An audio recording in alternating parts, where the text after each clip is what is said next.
7 o'clock. I'd like to call the Budget Review Committee to order. It's June 6, 2024. We're in the Aldermanic Chamber. Would the clerk please call the roll?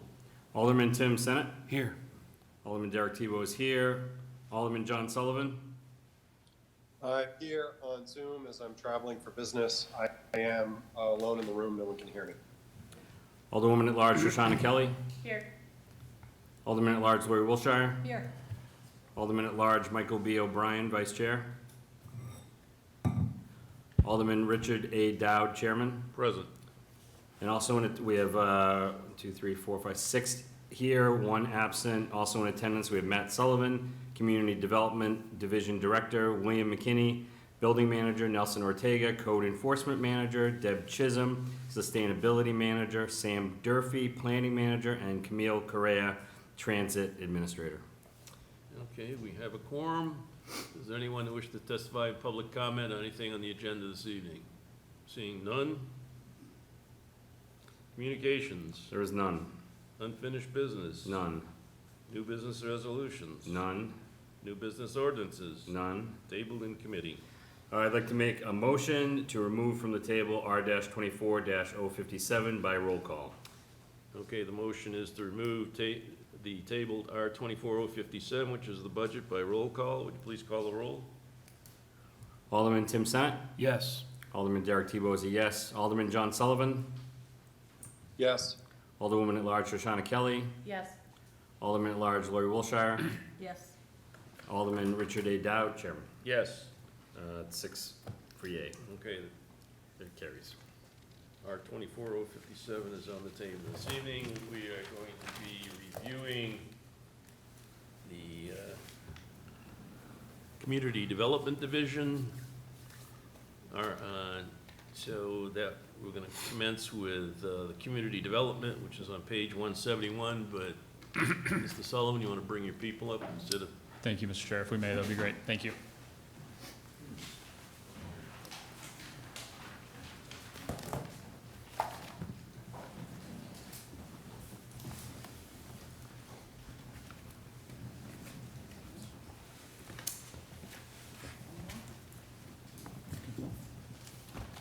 I think there's one in front of us.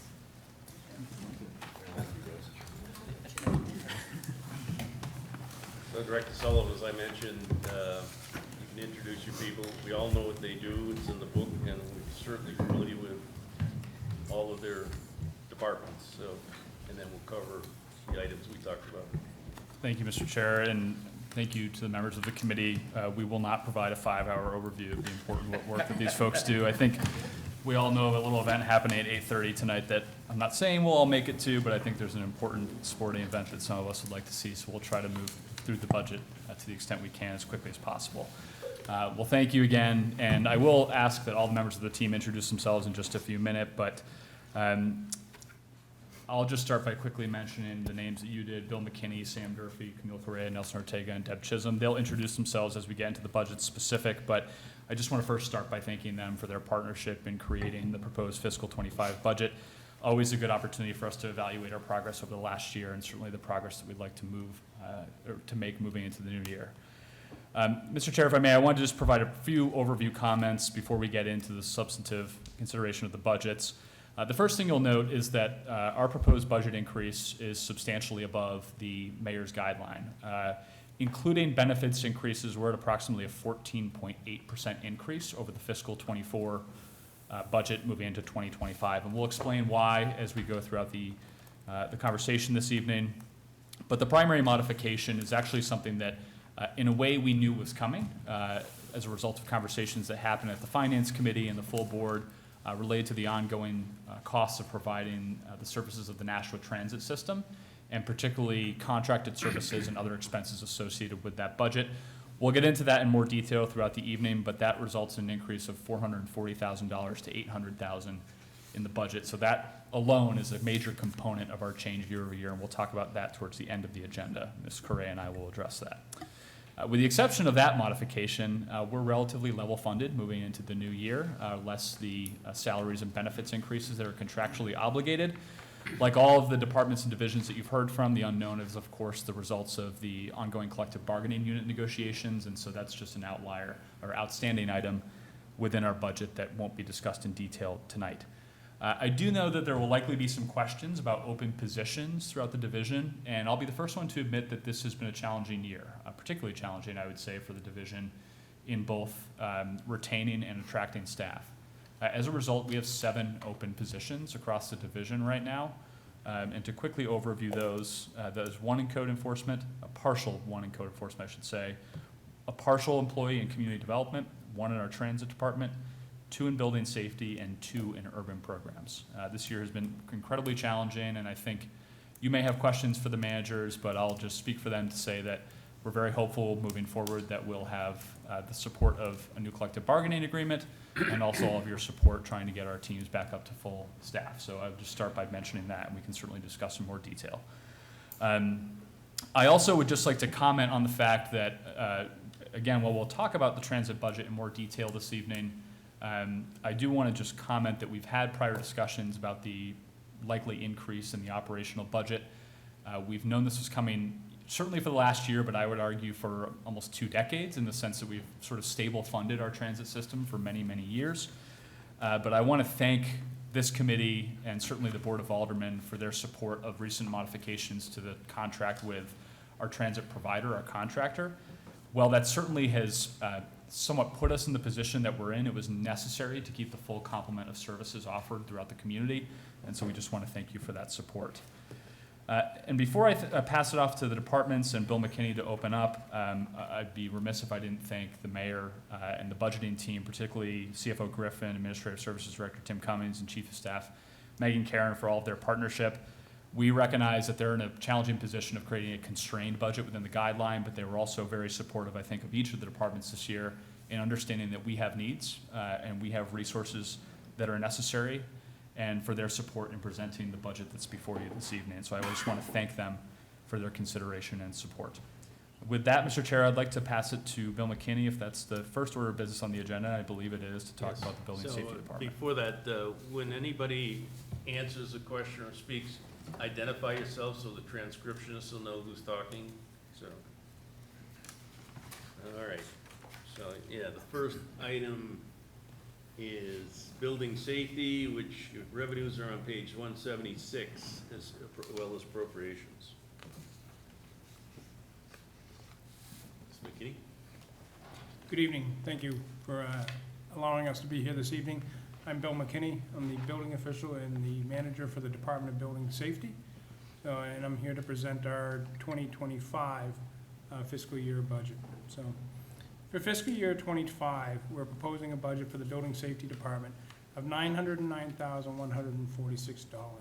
This represents a 6.7% increase over FY24, and it does, but without the benefits included in that, it only represents a 5% increase. Most significant increases are an added part-time employee and permit technician, which, if you recall, I think we first discussed in fiscal year 2022. We had proposed in the 2023 budgets and 24, but then removed it from those budgets. But now is the time to bring this position on board. Also, with the increases to our budget are union contractual obligations related to salaries and benefits. Those add up to our biggest increases. Part-time permit technician that we are proposing in our budget is a total cost of $30,729. If you remove benefits, or actually, I believe it's tax, additional fees for taxes and payroll taxes, it actually is, the salary is $28,545. Just to interrupt for a second, Yes, sir. on all our departments, we're not gonna talk about benefits because you guys don't calculate them, it's calculated by somebody else, so the benefits are what they are, so. Excellent, thank you. So the department remains quite busy, and as we've discussed each year since COVID, we've continued to see steady increases. Comparatively, between FY23 and FY24, from July to May 31st, in FY23 we saw 5,644 applications, This year here, we've actually kind of leveled off. We're at 4,515, but we are still very busy and we still have another month to go. Permits issued were 5,257 in FY '23. We currently sit at 4,578 permits issued. Inspections performed by our team in fiscal year '23 was 8,308 total inspections, and as of this year, we're at 7,812. Revenues from FY '23, our revenues were $1,064,798, and this year, as in FY '24, we're at $912,776. So each year over the past 4 years since COVID, we've actually exceeded, our revenues have exceeded our expenses. In FY '22, we exceeded by $221,000, more revenue than expenses. In FY '23, our revenues exceeded expenses by $319,000, and currently in FY '24, our revenue is at $912,000, which already exceeds our appropriation of $852,000. The intent of permit fees are to cover the cost of the department operations. We are one of the few departments that do cover our costs. The numbers presented indicate that we have an increased work volume and that to our staff, and then it also indicates a need for additional personnel. For our staffing report in FY '24, we needed to replace one building inspector and assistant plans examiner due to the prior inspector resigning for higher pay from another community. We had 2 permit technicians that needed to be replaced. One left for increased pay in the private sector, and one left from basically burnout from the added workloads. In fiscal year '25, in anticipation of the state moving to the 2021 codes, we will be continuing to reduce our number of printed copies of the code books and stay with the online version of the code books for our personnel. We'll also review and amend the NRO Article 105 to come in line with the state building code, which should be adopted somewhere around July. Also in staffing in FY '25, we currently have 2 open positions. One is our building inspector, assistant plans examiner, which the gentleman that we hired stayed for 9 months and then took a position for higher pay. And then we have 1 building and utility inspector, our electrical inspector, Russ Markham, who retired after 27 years of great service to the city. So with that lays out our budget for FY '25, and I'd be glad to entertain any questions. Questions? Alderwoman Kelly? Thank you. So you mentioned that you had someone who was in that position for 9 months who went away. Did they go to another municipality, or was it private sector? They returned to private sector. Okay, that's what I wanted to know. Any other questions? With all of the new building projects that we envision, although I'm not sure about 2025, but downstream, are you planning ahead for all these buildings going up? You're gonna have a lot of inspections and permits, and I know we've been keeping you busy on the school side. So. Whole department's doing a great job, by the way. The whole division, actually. Thank you. All right, if there are no other questions, we'll move on to, next is code enforcement on page 180. Good evening, Nelson Ortega, Code Enforcement Manager for the city. Our budget is basically level funded there. We do have a slight increase that we're adding this year due to incentivizing code officers to stay. So you would see an increase for a code officer 3 position. He's been with us, this is barring that, he accepts the position and is the only one internally. He's been with us going on 16 years now. But our department being is short down a code officer already, and having one code officer still helping us for 15 hours,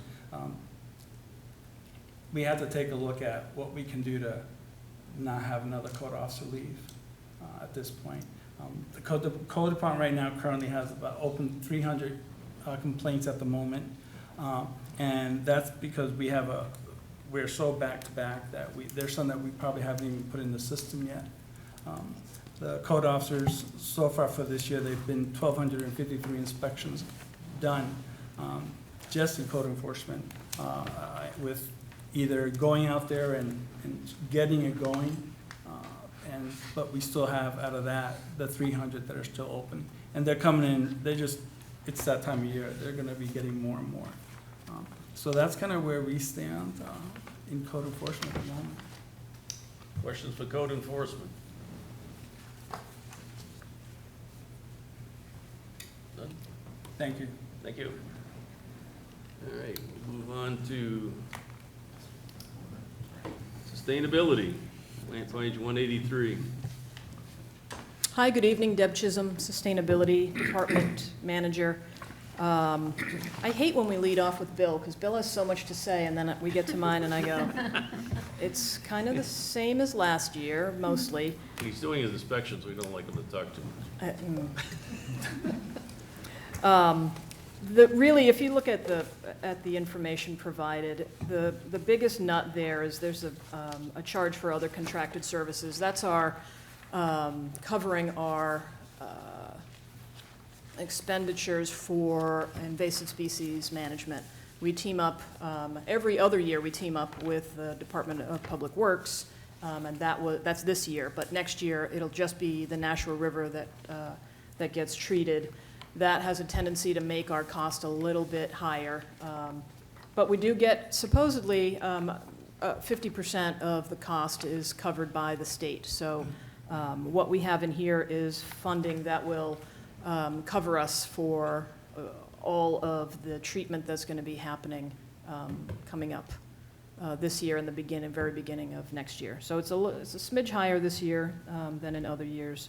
That really is about the only, everything else is fairly standard. We moved a couple of things around during the year this year, which is sort of why things look a little bit wonky if you're comparing to our proposed department expenditures versus what we had from last year.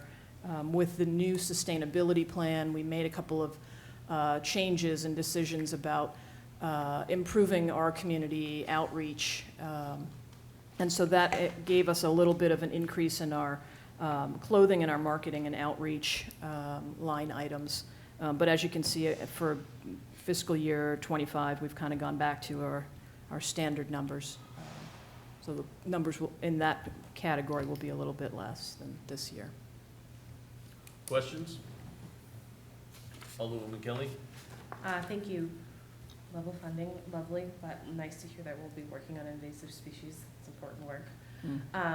Sustainability plan, I know that we just rolled that out. I'm assuming that most of the work this time will be staff hours. Is that how that's going to look? That's exactly how that's going to look. We have, as you know, from that livable Nashua plan, we have 61 action items to work on over the next several years. So we've really hit the ground running, but it's going to be a lot of labor included. And just as a side note, we have a college student intern for the summer, so we're super excited to have somebody else to help do some of the research on those action items. Great, thank you. You're welcome. Any other questions? I had one question. You had marketing or electrical supplies last year, 4,000, you spent 3,802, and you get 0 for this year. Correct. How does that work out? I will tell you the details on that electrical supply. Those were the electric vehicle chargers that we installed in the Elm Street parking garage that would support the new electric vehicles that were purchased for Environmental Health Department. Okay. So that was 2 chargers with installation by an electrician. And if they need any maintenance, where does that money come out of? That's a good question. They won't need any maintenance. I honestly don't think they will need maintenance. The people that are responsible, though, currently responsible for those chargers is the parking department. They're the Okay. ones that make sure that they're up and running, and if they're not, they know Oh, where to go right. in the, Okay, that answers that. in the electrical panel to flip the switch, so. Let me just see, might have had one. Clothing and uniforms, you had 6,300 last year, you spent almost 5,000 to date, and 300 for next year? Correct. We won't need any clothes Using because the we. same uniforms? Okay. No other questions? All right. Thank you very much. You're welcome. So, sustainability, we'll go on to planning and zoning. Page 186 is revenues, 187 is appropriations. Good evening. I'm Sam Durfee. I manage the planning department here at the city. Thank you for your time this evening. As you will see, we are coming in level funding, relatively flat budget year over year. This is largely reflective of some turnover. I believe at the end of fiscal year 23, Chris Weber, who was with us for 26 years, retired. We were able to promote internally. There was a little bit of a delta between the two salaries, which presented some savings that we're seeing this year, and then we backfilled that promotion in the time that we had an open position. That also presented basically the savings that we're seeing really coming from salaries. So that is the primary reason. We're not other than benefits, not much is changing. We are up on revenues. I think that this is really reflective of some of the trends that we're seeing. We're essentially a built-out city. So the projects that we are seeing, while there are fewer and farther between, they are more significant. A lot of the redevelopment projects that we're seeing are complicated, and part of the reason that those become successful is because of unit density, and we charge by unit, basically, for review fees. So the more units, the more revenue we see, and we've seen some pretty significant ones over the past fiscal year, which is very exciting and keeping us very busy, but that's the kind of work that we like to see. Other applications, Concom, ZBA, Historic District Commission are pretty much on trend. We are also up on our variance revenue, and I'm going to use this in the next bullet as a little bit of a segue into the land use code update, which is really the major project outside of our day-to-day development review that we've been working on. With variance revenue up, I think it's really indicative of the fact that people are trying to do things that our code is just not responding to right now. We really do need to make some changes reflective of where the market is going, and just simply around what homeowners want to do and the improvements that they would like to make to their homes.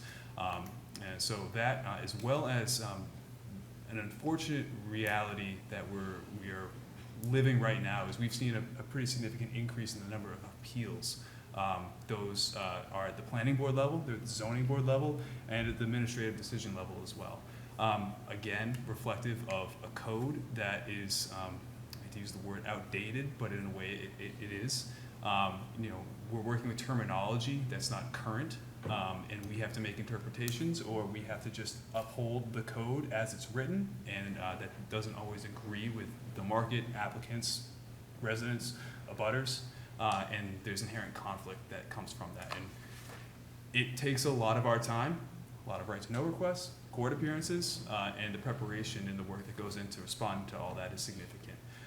So again, I think building the case for this code update, which if any of you have come to some of our events over March, which was Vision Week, and May, which was Code Week, you've seen some of the work that we're doing, working with Principal Group out of Boston. They have been tremendous. I really cannot speak highly enough of the consultant. I think we got really lucky having worked on similar projects before. The productivity and the quality of the work coming out of them has been fantastic. It's been a real pleasure to work with them, and I'm looking forward to seeing our first draft probably coming out around Labor Day. That will go public, and then we'll be doing another round of public engagement, we'll say. Happy to take any questions. Okay. Questions? Alderman Tebow. Thank you, Mr. Chair. I think you guys gotta sell some more maps. No map sales this year? That's disappointing. Gotta get on that. So one of my questions is, when you look at postage and delivery, so last year was 10,000, This year, or I should say, this year was budgeted for 10,000. I'm seeing 0 there along with printing services, and then a decrease next year. I know that from the Historic District Commission. I get a package of stuff every few weeks, so how can that be 0? We must be sending that out to all the people on the commission or any of these other things, so are we counting that somewhere else? So that's going to be reflected basically in 2 ways, one of which you may remember some legislation that we worked on this past fiscal year amending our notification procedures. So we're able to recoup some savings that way. We're not going to the telegraph anymore, and that was a significant expense relative to notification. I believe we had reallocated some of those funds. We moved them into marketing and outreach so that we could bolster some of the public engagement that we have been doing along with this code update. That is reflected in this coming fiscal year as well, because we're going to be continuing to work on that effort. We'll probably revisit that once the code project is wrapped up. So follow up to that. So the stuff I get for the Historic District Commission that comes in the mail, Yep. we don't pay for that under this line item of postage and delivery for this department, or? So you're saying, Because it said 0 right here, and I know, I got one on my table right now for next week's Historic District, and it's in a, thick packet, pretty big. in the FY, so you're seeing I'm seeing 0 here. in FY #24 year to date. I've been getting those all year, so I assume that that's coming from somewhere that we have to pay for that. Let me check on that. Okay. Yeah, Yeah. let me see what we did, Printing. yeah. Print shop or something moved to a different department? Didn't our printing get covered under somewhere else now? Printing services are covered under another department, but I believe we should still be showing expenditures there. So what I'm gonna do is pull up an expenditure report in just a second and just confirm those numbers in the budget book to be accurate. Okay. There should be expenditures showing there. We did have a bit of an anomalous situation happen this year where we had a negative charge against one of these lines and had to do a budget transfer working with our finance manager. It may be that budget transfer process was not complete when the budget book was compiled, but let me work on Okay. just understanding the answer to that. I was just curious, because it didn't make sense to Yeah. me, and Yep. you reduced it to 5,000, I'm thinking, well, if you have 0 this year, let's shoot for 0 next year, why Yeah, not, sure, right? sure. Save any dollar we can, right? You So, can thank have you. to print your own stuff now. That's fine. I don't ask for it, but it comes, keeps coming. Other questions for planning? John's got one. I have a Yep, question, John? please. Alderman Sullivan? Thank you. I just wanted to clarify, Mr. Durfee, you mentioned that revenues were up, and I was looking at your forecasted revenue for next year, and it's flat with this year. And then I turned and looked at my slide. I just want to make sure you're referring to 2024 year-to-date revenues and not what you're forecasting for next fiscal year, correct? That is correct. Okay, thanks. All right, other questions? Seeing none, okay. We'll move on to transportation on page 190. Thank you, Mr. Chair. And while I have the floor, I'll just quickly note that the actual expenditures, I do have an up-to-date report. The actual expenditures under the postage and delivery line are approximately 2,000 as of a bit ago. So we have expended some monies there. And then relative to the filing and recording fees, we actually haven't expended any funds, but there is occasion sometimes for us to record documents, so we do keep that as a reserve. And then on printing services, I think that's particularly where the printing department, which is under purchasing, has covered many of those costs. However, there are charges towards the end of the year that come in for various printing things, and we try to wait on until the end of the year. So I just wanted to make sure we wrapped up that on the planning side of things. Thank you. Relative to transportation, I'm going to tell a fairly brief story, which I tend to not be brief, so I'll try to stick to what I'm saying. But some of this story you already know, but it's clear within the budget that we've proposed that there's an 81% increase proposed from the current 440 up to 800,000. As many of you will likely recall, about a year ago, we came forward after several challenges with providing our regular bus service, both for our fixed route, our regular bus routes throughout the city, and for our demand response, which is sort of the on-call paratransit and other services that we provide. We came forward with a request in light of challenges hiring particularly drivers for a contract amendment with our current contract service provider. Camille leads the team on the city side of transit. It's sort of an administrative team in nature that is certainly involved in operations, but the day-to-day operations of NTS, National Transit System, are actually performed by an outside contractor. At that time, it was First Transit. They're now known as Transdev. We sort of analyzed the market at that time, looked at comparable wages across similar transit agencies within the region, and realized that in consultation with the contractor that NTS had fallen behind, and that was really a critical challenge for us, particularly when CDL licenses that many of our drivers have are such a transferable thing within the market. Drivers will simply leave and move to a place where they can make more money, and so there was a high level of liquidity around our driver folks. So this board reacted, or the board reacted, the finance committee reacted, and allowed us to enter into a contract amendment. At that time, we were very clear that there would be long-term consequences of executing that fairly substantial increase in the contract.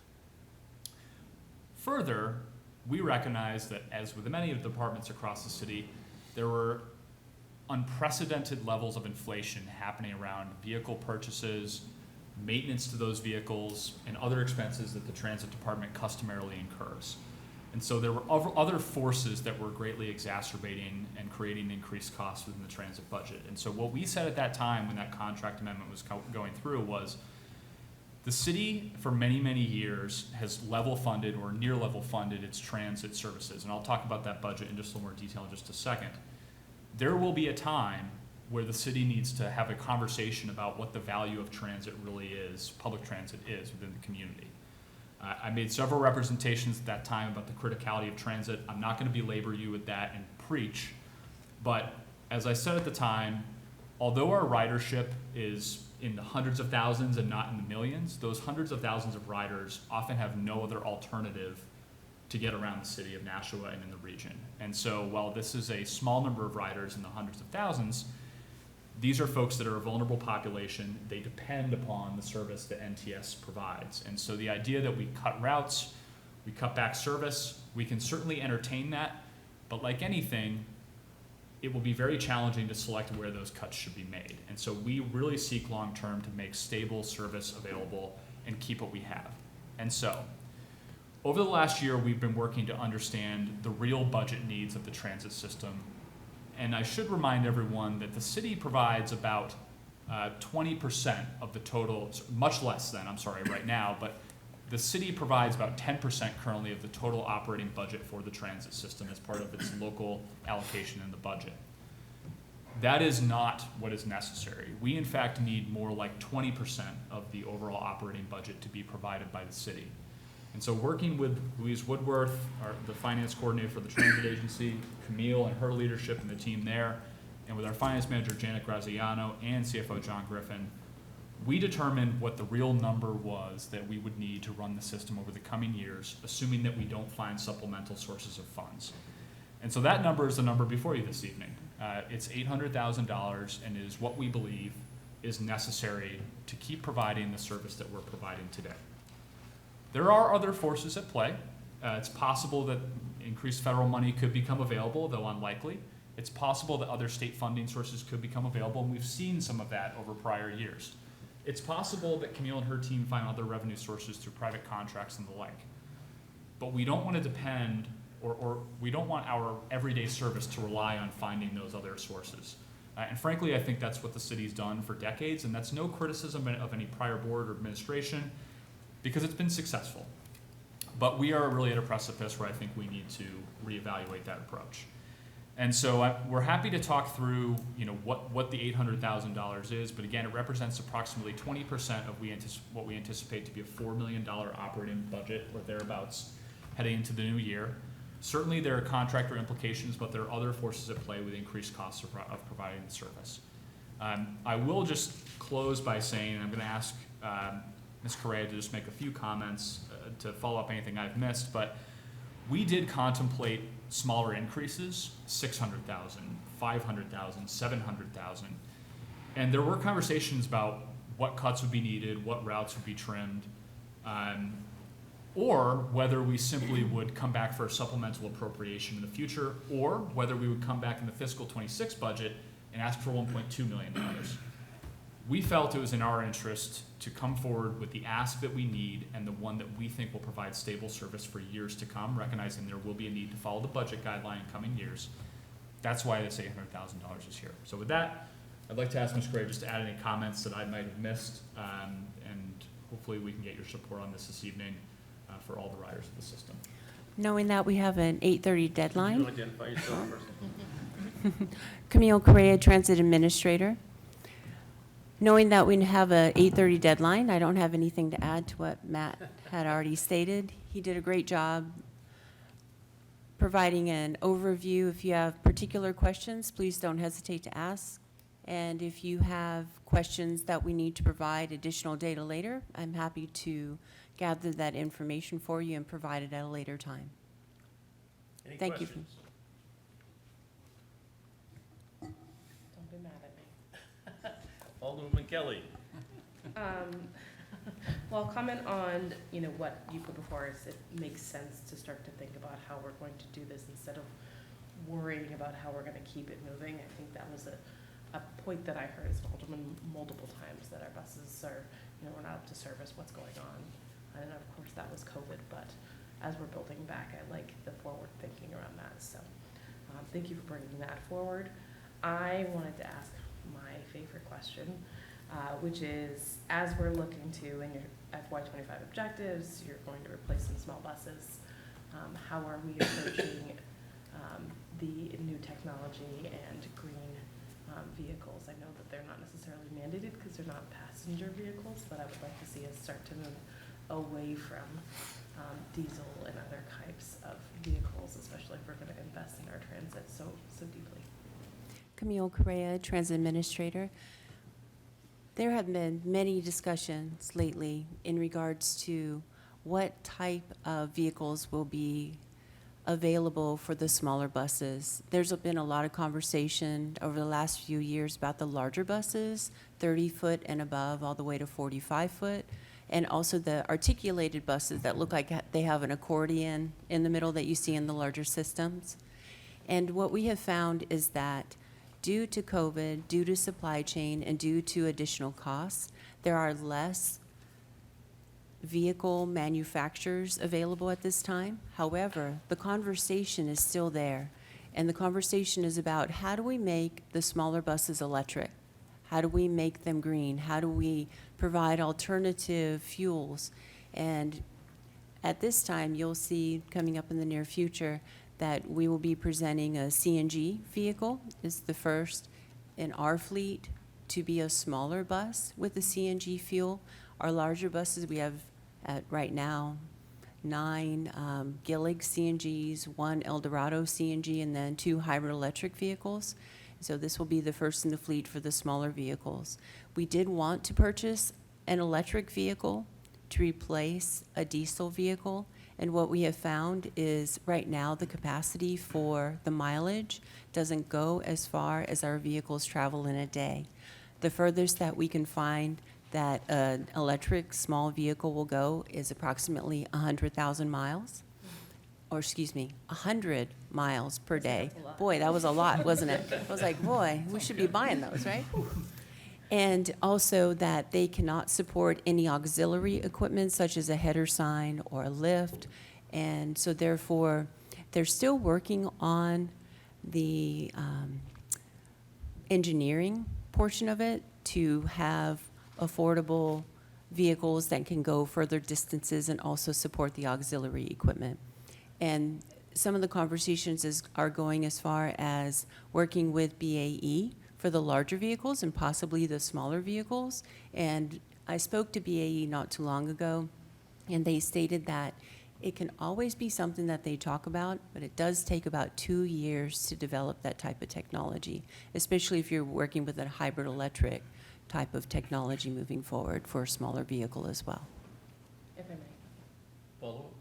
Yes, so I appreciate that, and I appreciate that the technology is sort of still leading edge, and we're watching, especially some of these larger, you know, sort of city building, or city vehicles are gonna take a bit longer.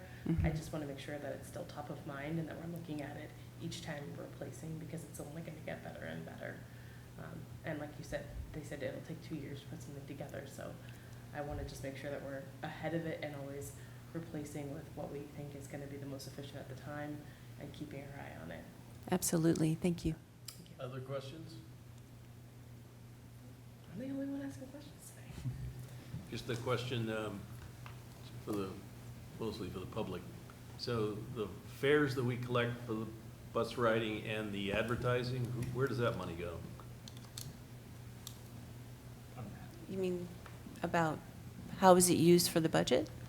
Well, I don't see any revenue, so it appears it doesn't go into the This is, city. this is sort of interesting. So, That you meant? and I'll try to not be convoluted about this, but the transit budget is interesting in the sense that the only side of the transit budget that really the public sees and this committee sees is the local allocation that's paid by the city into the system. There is a public budget that exists of that $4 million, and in that $4 million budget, there is a revenue side to it.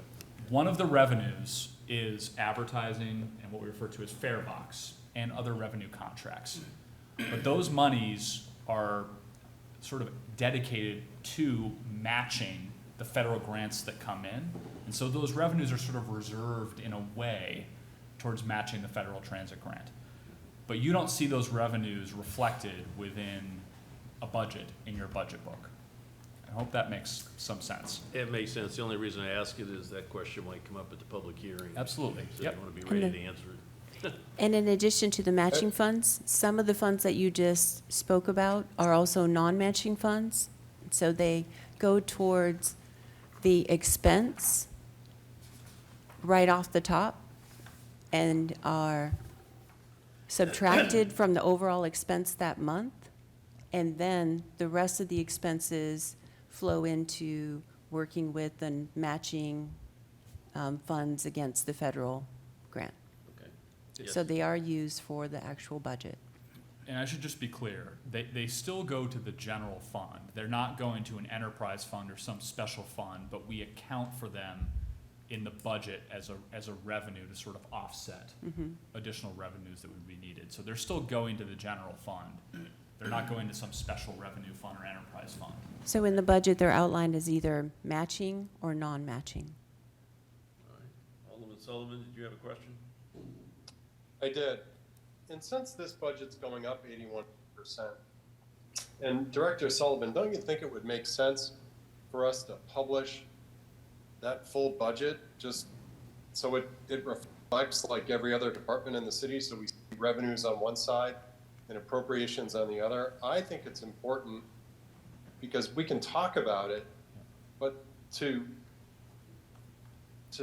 demonstrate it for people that are interested in it, I, for one, I would like to see how much revenue we get from ridership, to see if maybe there's an appetite of bumping that up a little or raising rates on advertising, whatever that is.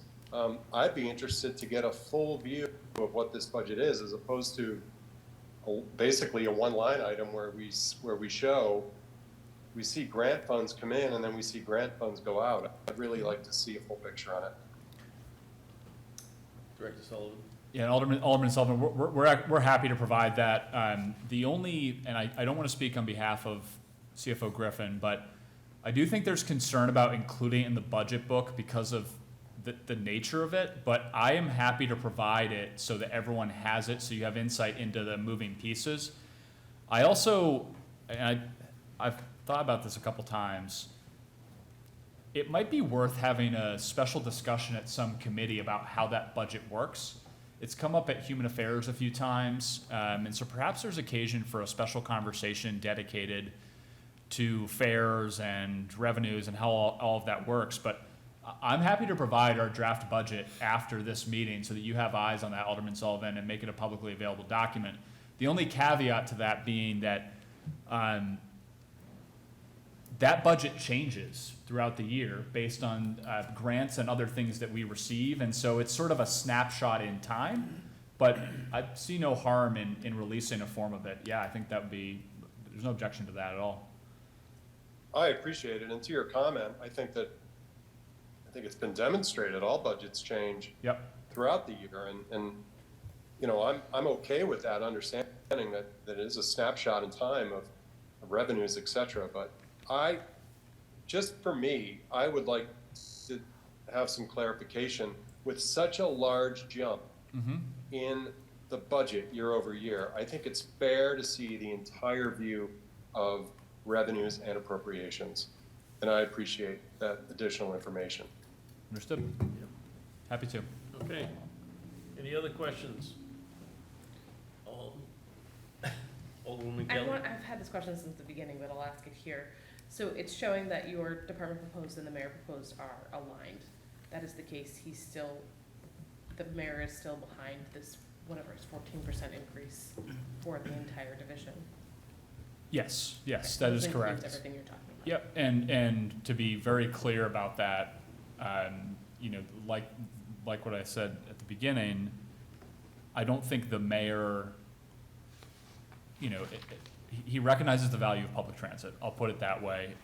Is he pleased about an 81% increase in this budget? No, but I think he's cognizant of the fact that this is what's necessary to keep the service going, and obviously with that 81% being a substantial part of our cross-division increase, he was supportive of this. He was supportive of you know, the small personnel modifications that we're making. Yes, he's fully supportive. If I could follow up. Yes.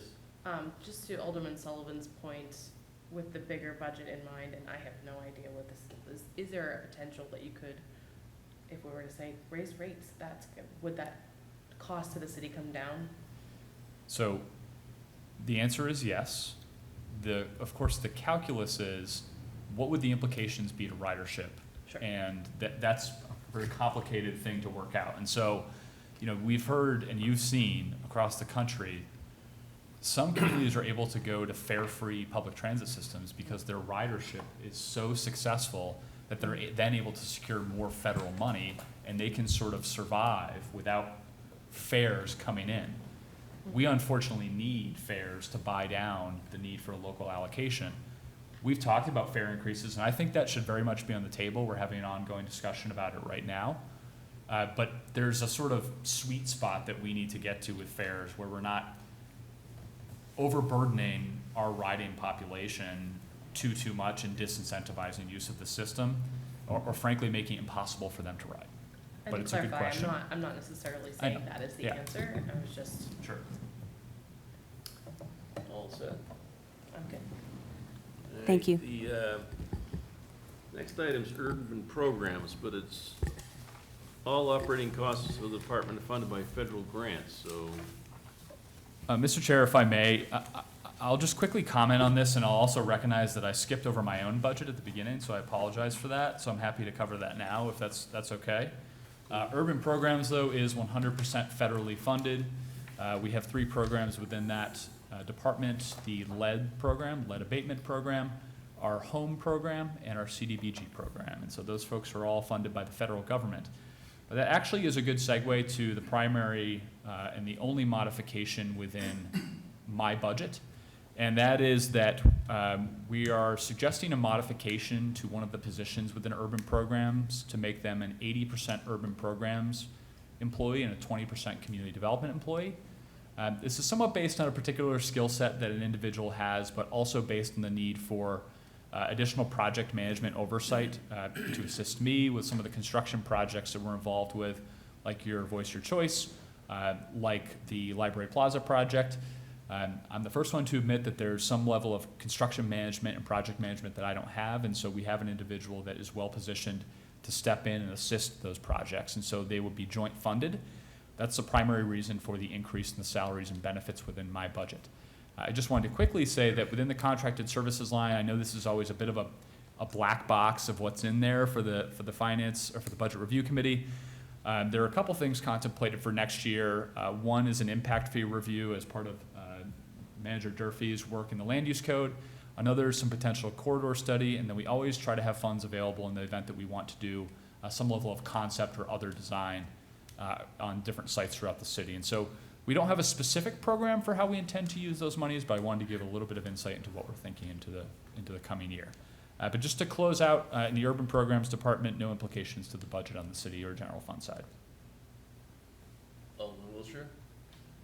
You have 2 vacancies in that department. Who's running things? That's a great question.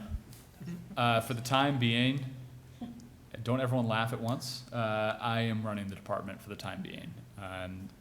That said, we have tremendous institutional knowledge. Ms. Chisholm actually ran the department a few years ago during an interim period, and so we have a great team that's been willing to step up and keep things going, and we are very actively looking to fill at least one of those positions right away and working to try to find some alternative solutions for the second position as well. I'll just take this opportunity to mention that one of the challenges is that the CDBG allocation and the home allocations to the city have gone down over time. And the opposing force is, of course, the cost of salaries and personnel. And so we're having a very real conversation about what staffing of those programs looks like moving forward. I won't take anything off the table, including the use of general funds, but that's not the plan for this initial year. But we're certainly concerned about the ongoing diminishment of those budgets. And we know that it's not acceptable to reduce the amount of money available to the nonprofits and other agencies in the community. So we're trying to make that work. Thank you. Other questions? Appreciate it. Okay, the next area is civic and community activities, but that was covered by a letter. So, and the only other one left is hydroelectric operations, revenues on 194 and appropriations on 195. Hi, Deb Chisholm, Sustainability Department Manager and Hydroelectric Operations Overseer. This particular budget this year doesn't really look all that different from previous years. From a revenue standpoint, we are looking at actually proposing higher revenues than we have in the past, and I will tell you a lot of that really is just to keep up with what our actual revenues have been over the last few years. They have been increasing. A lot of the increase, I mean, what you see in front of you for the fiscal year 24 year-to-date number of 1.09 million is actually, I looked it up before I came in here, and we're at 1.377 at this point. We still have 2 months left in the fiscal year. So the revenues this year are great. It's about the only good thing that came out of all that rainfall over the last year, as far as the hydro was concerned. So we have actually put in what we think is a very real number for the proposed revenue. And I will tell you that part of the reason that we did that was because what you see in the appropriations under property services is an increase every year. And part of those increases are the result of the way our contract is written with Essex Hydro that provides the contracted services of operation and maintenance of both of those facilities. Part of their revenue is, part of their, what we pay them is based on revenue. So about 15% of our revenue goes to Essex Hydro. And so, of course, as the revenues increase, which is a good thing, it also increases our expenditures under that property services line item. So it's a little bit of a challenge, but we think that 1.2 million for fiscal year 25 is a real number. The revenues for one of the facilities, Jackson Mills, which if you've looked out the window at the library or Margarita's, the cofferdam is in. We're progressing nicely right now. The water levels have been lower and slower, which has been super helpful for maintaining that cofferdam in place. We're actually doing some concrete pouring now. So we're in good shape, hoping the turbine might actually be delivered in August. So more to come on that. So that's the revenue side. The appropriations, there's no salaries or benefits associated with this particular account. Most of the labor from a municipal standpoint is my labor, which gets covered under the Sustainability Department. So all the other numbers really from the appropriations standpoint, we tried to sharpen our pencils a little bit on some of the expenditures that we've had in there as far as dues and memberships, et cetera. But most of the things in there are just porta potty rentals, dumpster rentals, that sort of thing. That the Essex Hydro piece is the biggest nut, and it increases every year, not surprising. Questions? Alderman Tebow. Thank you, Mr. Chair. So you mentioned what my question was, so I'll the turbine that's coming over from East Turkmenistan or wherever it's coming from. So that expense is in this budget for this year, like the cost of bringing it over here? Because that's a pretty big expense, I would think. That's a very big expense. But all of the expenditures related to that equipment upgrade at Jackson are all covered with bond funds. Oh, nice. So Okay, this, that's right. this is a general fund budget that is strictly for the operation and maintenance of both the Jackson and the Mine Falls hydro facilities. Okay, and when that turbine comes, that's actually gonna generate more revenue? 'Cause it- The hope is that that will perhaps generate some additional revenue because it is going to be more efficient than the turbine that was installed in the 80s, but it's the same size turbine. But the idea would be that it will operate more consistently than the previous Won't turbine. break as often. Thank you. Yeah. And since we have it modularized and have spares, it'd be easier to repair as well. Well, yeah, yep. That was the plan. Yes, Alderman Kelly? My question was around the turbine as well. I know he got to move my question around increased revenue, but I also just wanted to ask, since we're here and we're talking about it, do we know when the turbine is coming?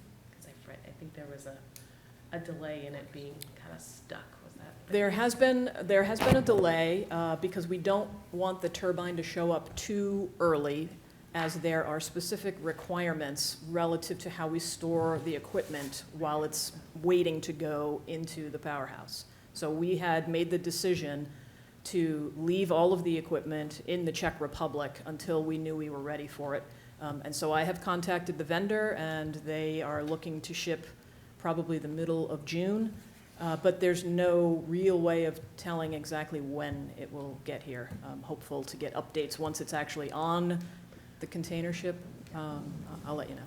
No tracking code for turbines? I don't know, maybe, I don't know. You would hope with one of the last ones. I don't know. The logistics on that type of transportation are way beyond my pay grade. I don't. Or a tile in there. Any other questions for hydroelectric? All right. So, that wraps up Community Development Division, unless anybody else has a last minute question. Alderman Wilshire. I do have a last minute question. I was curious about the increase or lack thereof of building permits for ADUs. For ADUs? Oop, closer to Mike.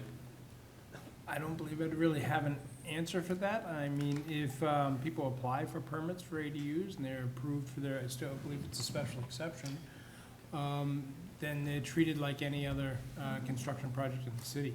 I would just say that, you know, I think everybody believed that ADUs would be a much less expensive avenue to look at, and really with construction costs the way they are, and again, the availability of materials and supply chain issues, I don't think that they are as inexpensive as people would hope. Good to know. Thank you. Alderman Sullivan. Thank you. Question for Director Sullivan.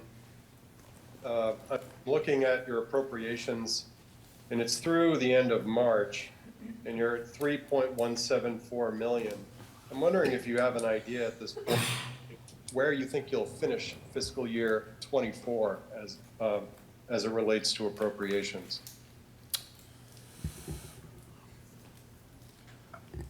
Alderman Sullivan, I don't. I might want to think about that for a minute, but I do want to respond to the question.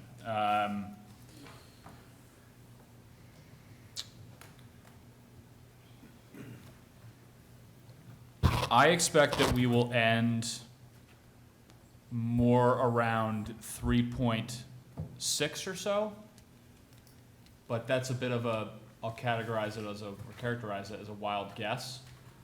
In my business, we call that a squishy number.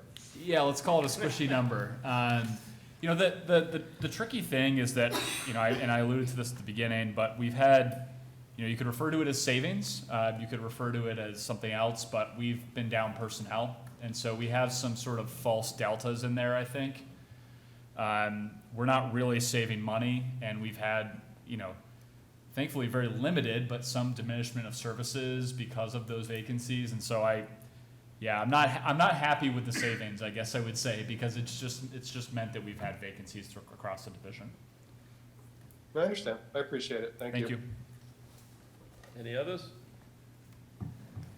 Okay, thank you very much. Do I have a motion, Alderman Tebow? I'd like to make a motion to table R-24-057 by roll call. Please call the roll. Alderman Tim Senate. Yes. Alderman Derek Tebow says yes. Alderman John Sullivan. Yes. Alderwoman at large Shoshana Kelly. Yes. Alderman at large Lori Wilshire. Yes. And Alderman Richard A. Dowd, Chairman. Yes. That's 6-0, passes. Motion carries, and R 24-057 is tabled once again. Thank you very much for coming in. Thank you very much, everyone. Appreciate Thank it. you. Thank you. Keep up the good Thank work. you. By the way, your entire department, especially Bill's doing a great job on the school projects. I know we take a lot of his time, but Absolutely. Thank you. Thank you. okay, public comment?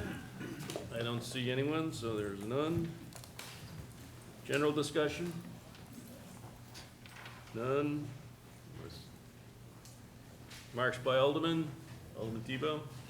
Yeah, thank you, Mr. Chair. I want to say one thing, something that happened today that I think is pretty despicable, and it has to do with one of our employees here at City Hall. I saw a tweet this afternoon, and some of us did here, from the New Hampshire Libertarian Party, and it has to do with our city deciding, as a city, not to put a flag on a flagpole that to some may be polarizing, to some others it may not be. And the city decided that it's best to try to stay out of the, posting a flag that may be upsetting or may cause trouble with some segments of the population. And the tweet out by the Libertarian Party of New Hampshire put a picture of the city employee up there and basically threatened that a person like this person should be pushed out of the city, and it includes spitting on and other threats of bodily violence. And I think that is just despicable. It's an awful thing.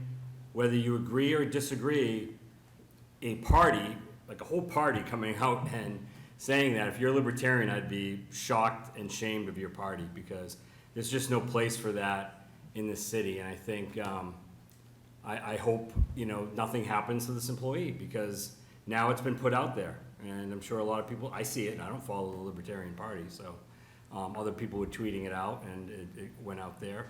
So I just wanted to bring that to people's attention, how awful that is, and for people to even condone or put that out there is just an awful thing. No matter how you feel about it, what side you're on, I still think, to do any kind of threats is just an awful thing. So, thank you.